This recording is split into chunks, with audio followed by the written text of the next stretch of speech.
The word we'll be learning in this section is junbi, which you will often hear in situations involving planning events, organizing activities, and getting ready for exams. The word junbi means preparation or readiness.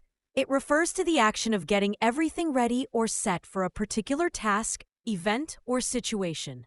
This could include making plans, organizing materials, or ensuring all necessary items are in place. It is commonly used when discussing getting ready for a trip, preparing for an exam, or setting up an event.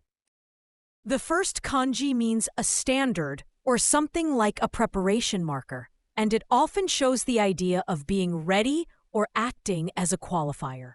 In words like junkesho, it gives the sense of being quasi or semi, as in semi-final, and in junju, it carries the idea of conforming to a standard. The second kanji means to prepare, equip, or provide things, and it expresses the action of getting ready or having provisions. In words like sonaeru, it directly means to prepare or furnish, and in bihin, it points to the items or equipment that have been provided.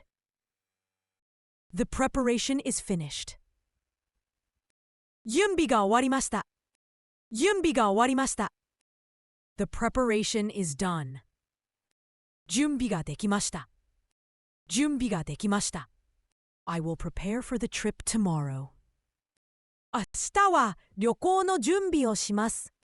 明日は旅行の準備をします。I will prepare for the trip tomorrow. 私は明日旅行の準備を整える。私は明日旅行の準備を整える。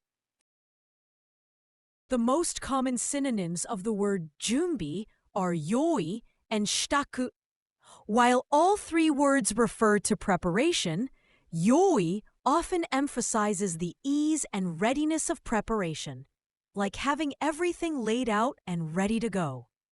On the other hand, shitaku can imply personal preparation, similar to getting dressed or ready for a personal event. The word junbi has no commonly used antonyms.